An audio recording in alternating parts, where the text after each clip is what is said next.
Assalamualaikum warahmatullahi wabarakatuh. Hai teman-teman semuanya. Perkenalkan kami dari kelompok 7 yang mana anggotanya ada Dania Afifah, Putri Alia, dan Heri Kurniawan. Pada kali ini kami dari kelompok 7 akan membahas tentang azas utama komunikasi Indonesia.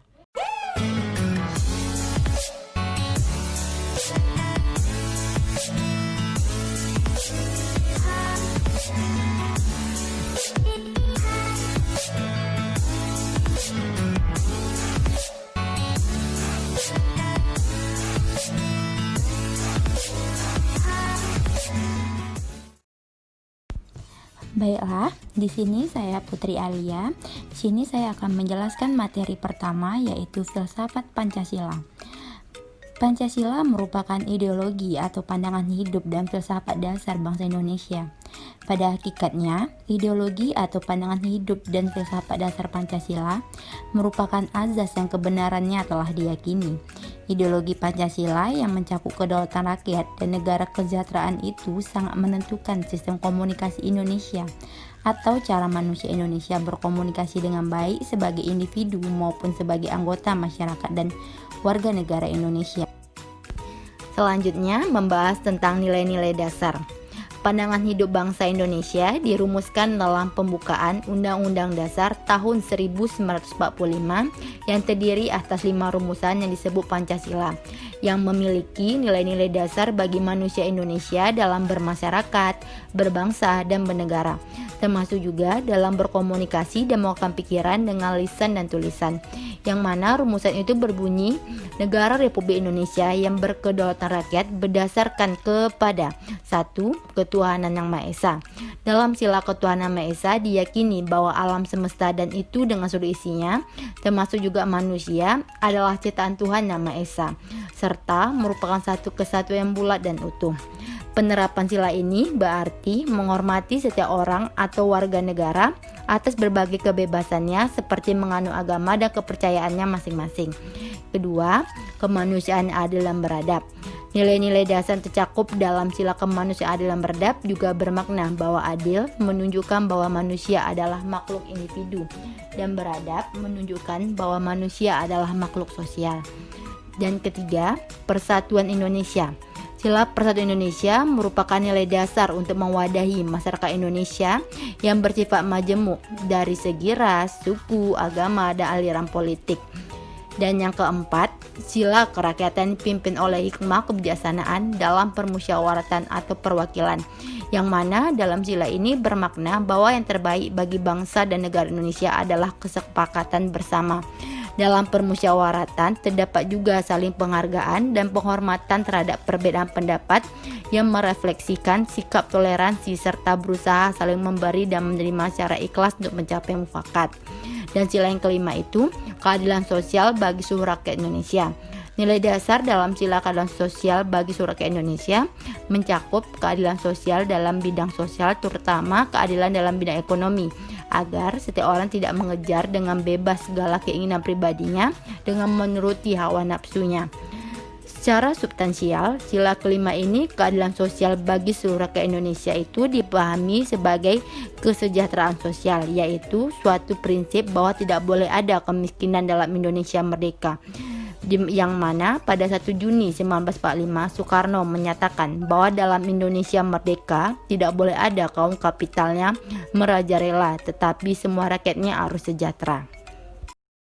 Baiklah, di sini saya Heri Kurniawan. Saya akan melanjutkan pembahasan dari pemateri yang pertama mengenai ide dan asumsi dasar. Indonesia mempunyai 5 ide dan asumsi dasar kenegaraan. Muhammad Hatta pada tahun 2004 pernah menyatakan bahwa 5 asumsi dasar tersebut yaitu Pancasila, yang mana pada sila pertama yaitu dasar ketuhanan yang Maha Esa menjadi dasar yang memimpin cita-cita kenegaraan Indonesia untuk menyelenggarakan segala yang baik bagi rakyat dan masyarakat. Kemudian di sila yang kedua yaitu peri kemanusiaan yang adil dan beradab adalah kelanjutan dengan perbuatan dari pada dasar yang memimpin itu dalam praktek hidup. Yang kemudian yang ketiga adalah persatuan Indonesia. Dasar persatuan Indonesia ini menegaskan sifat negara Indonesia sebagai negara nasional yang satu dan tidak terbagi-bagi berdasarkan ideologi sendiri.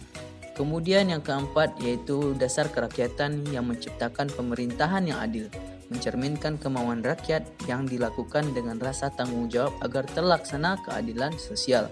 Kemudian yang terakhir yaitu yang kelima adalah dasar keadilan sosial. Dasar keadilan sosial itu adalah pedoman dan tujuan kedua-duanya. Baiklah, pembahasan selanjutnya adalah lahirnya Pancasila. Istilah Pancasila itu sendiri pertama kali ditemukan dalam buku Sutasoma karya Empu Tantular yang tertulis pada zaman Majapahit yaitu sekitar abad ke-14. Istilah Pancasila yang berasal dari bahasa Sanskerta yang berarti 5 dasar itu pertama kali diperkenalkan oleh Insinyur Soekarno pada tanggal 1 Juni 1945. Penggunaan istilah Pancasila itu sendiri hingga saat ini sebagai dasar negara dan filsafat dasar negara serta segala sebutan lainnya adalah penafsiran historis ke tanggal 1 Juni 1945. Rumusan tersebut merupakan hasil konsensus nasional dan kristalisasi dari beberapa masukan dalam rangkaian sidang BPUPKI yang dilanjutkan oleh PPKI. Kemudian Pancasila atau 5 dasar yang merupakan filsafat dasar dan ideologi Indonesia merupakan konsensus nasional yang dicapai sehari setelah proklamasi kemerdekaan yaitu tanggal 18 Agustus 1945. Baiklah, selanjutnya adalah pembahasan mengenai kerakyatan dan kesejahteraan. Nilai dasar yang paling kompleks dalam penerapannya ini adalah nilai-nilai dasar tentang kerakyatan dan kesejahteraan, karena juga berkaitan dengan sistem komunikasi Indonesia. Hal itu berkaitan dengan sila kerakyatan yang dipimpin oleh hikmat kebijaksanaan dalam permusyawaratan atau perwakilan, dan sila keadilan sosial bagi seluruh rakyat Indonesia yang merupakan dasar dan cita-cita yang harus diwujudkan. Oke, pembahasan selanjutnya adalah kedaulatan rakyat dan demokrasi. Filsafat dasar kerakyatan itu dapat dikaitkan dengan kalimat pendek, yaitu Indonesia adalah negara yang berbentuk republik. Kalimat pendek itu merupakan kalimat yang tercantum sebagai pasal 1 dalam Konstitusi Indonesia yang merupakan landasan utama sistem komunikasi Indonesia, karena kalimat itu menunjukkan sistem atau cara dan wadah atau lokasi dari sekitar 237 juta penduduk Indonesia dewasa ini yang hidup dan berkomunikasi. Dan bentuk republik bagi negara Indonesia pada awalnya ditetapkan melalui pemungutan suara dalam rapat besar BPUPKI pada tanggal 10 Juli 1945 di Jakarta. Kemudian selanjutnya adalah istilah republik bermakna bahwa Indonesia berada pada jajaran negara yang menganut paham demokrasi, yaitu demokrasi perwakilan yang berarti bukan demokrasi langsung. Kemudian konsep kedaulatan rakyat itu timbul di kalangan pemimpin pergerakan kemerdekaan pada masa lalu sejalan dengan cita-cita negara hukum yang harus berakar dalam pergaulan hidup masyarakat Indonesia. Nah, yang selanjutnya adalah sejarah demokrasi diawali oleh pidato Prichlas di depan masyarakat Athena pada masa Yunani kuno sebelum Masehi. Kemudian istilah demokrasi ini sampai di Indonesia, kemudian diserap dari asal kata demokrasi yang berasal dari bahasa Inggris yang diambil dari kata demokratie yang berasal dari bahasa Perancis yang sesungguhnya berasal dari bahasa Yunani, demokratia, yang diambil dari kata demos, rakyat, dan kratos, memerintah. Filsafat atau ideologi demokrasi Indonesia seyogianya dibangun di atas filsafat sosial kolektivisme dan filsafat ekonomi keadilan sosial atau sosialisme dengan nama kedaulatan rakyat. Selanjutnya, saya Dani Afifah akan menjelaskan materi demokrasi politik dan ekonomi. Konsep kedaulatan rakyat yang dikembangkan oleh para pendiri republik, terutama oleh Muhammad Hatta tahun 2004 adalah demokrasi politik sekaligus demokrasi ekonomi. Menurut Soekarno, demokrasi Indonesia adalah demokrasi sosial yang merupakan demokrasi gabungan antara demokrasi politik dan demokrasi ekonomi.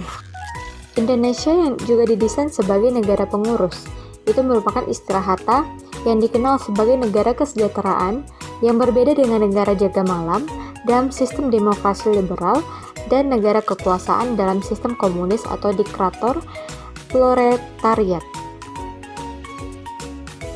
Selanjutnya, negara kesejahteraan. Menurut Esping Anderson, negara kesejahteraan pada dasarnya mengacu pada peran negara yang aktif dalam mengelola dan mengorganisasikan perekonomian yang di dalamnya mencakup tanggung jawab negara untuk menjamin ketersediaan pelayanan kesejahteraan dasar dalam tingkat tertentu bagi warga negaranya. Secara umum juga, suatu negara bisa digolongkan sebagai negara kesejahteraan jika mempunyai 4 pilar utamanya, yaitu social citizenship, full democracy, modern industrial relation system, and rights to education and the expansion of modern mass education system. Selanjutnya, dalam negara kesejahteraan mempunyai 6 hal yang akan dijadikan sebagai alasan mengapa negara itu memilih sebagai negara yang memiliki kesejahteraan, yaitu yang pertama, untuk mempromosikan efisiensi ekonomi atau promoting economic efficiency. Yang kedua, untuk mengurangi kemiskinan atau reducing poverty. Yang ketiga, mempromosikan kesamaan sosial atau promoting social equality. Yang keempat, mempromosikan integrasi sosial atau menghindari eksklusi sosial, atau promoting social integration and avoiding social exclusion. Yang kelima, mempromosikan stabilitas sosial atau promoting social stability. Yang keenam, mempromosikan otonomi atau kemandirian individu atau promoting autonomy.